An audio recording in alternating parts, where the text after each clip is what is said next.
पीहर। सोनिया, उतर नीचे, जल्दी घर चल, घर पर कोई आया है। कौन आया है? मुझे नहीं पता कौन है, पर माँ बहुत खुश है, तुम्हें बुला रही है। इतना कहते कहते दोनों घर की तरफ चल पड़ी। माँ किधर हो और कौन आया है? सोनिया ने पूछा। अरे धीरे बोल, लड़के वाले आए हैं, तुझे देखने चले, जल्दी से अंदर जाकर तैयार हो जा। माँ, तुम्हें कितनी बार कहा है कि अभी शादी नहीं करनी मुझे। सोनिया ने कहा। मुझे पढ़ने दो। सोनिया, बहुत अच्छा रिश्ता है, पढ़े लिखे लोग हैं और तुम्हें भी पढ़ने से मना नहीं करेंगे। तुम शादी करोगी तभी तुम्हारी बहनों का भी नंबर आएगा। तुम क्या चाहती हो? सारी जिंदगी हमारी छाती पर मूंग दलती रहोगी? दुखी मन से सोनिया ने माँ की बात मान ली। रिश्ता पक्का हो गया। शादी की तारीख भी निकल गई और शादी भी हो गई। सोनिया विदा होकर अपने घर चली गई। नया घर, नए लोग, कैसे इन लोगों के साथ रह पाऊंगी? शादी की पहली रात एक नई जिंदगी की शुरुआत थी। ना जाने क्या हुआ, किसी गलतफहमी के कारण इनसे अनबन हो गई और ये अनबन पूरी जिंदगी का कलंक बनकर माथे के साथ चिपक गया।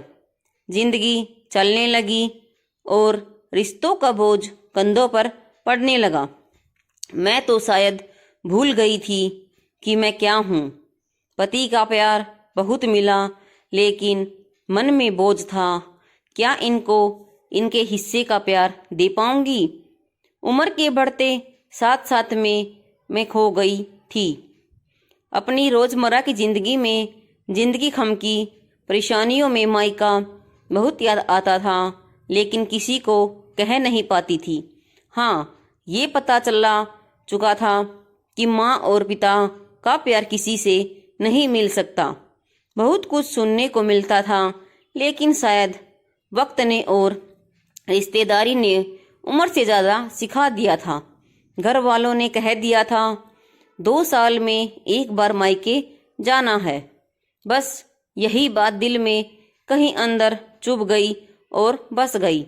दिन बीतने चले गए और बच्चे भी अपनी राहें तलाशने में लग गए और उसी तरह अपनी रोज की जिंदगी में खो रही। क्या हर लड़की मायके के लिए तरसती है? क्यों उसके ससुराल वालों की आज्ञा की जरूरत पड़ती है? क्यों हमेशा हम लड़कियां जन्म से मृत्यु तक बंधनों में बंधी होती हैं? क्यों हर एक बात के लिए दूसरों की आज्ञा लेनी पड़ती है?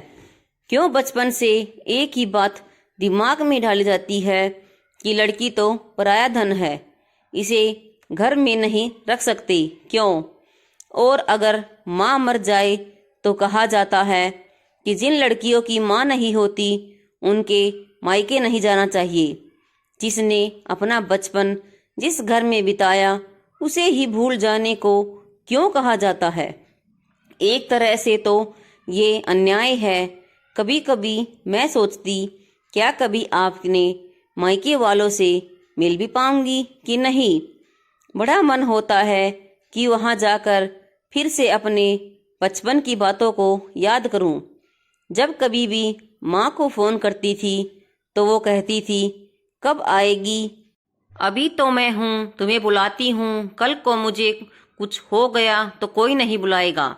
और मैं कहती, मम्मी अभी वक्त नहीं है, जब भी टाइम मिलेगा आ जाऊंगी। काश उस वक्त माँ की बात सुन ली होती तो आज शायद मायके के लिए न तरसती।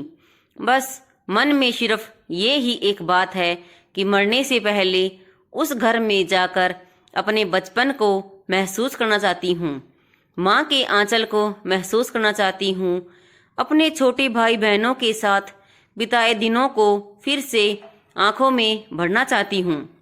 बाबा का प्यार भरा हाथ अपने सिर पर महसूस करना चाहती हूँ।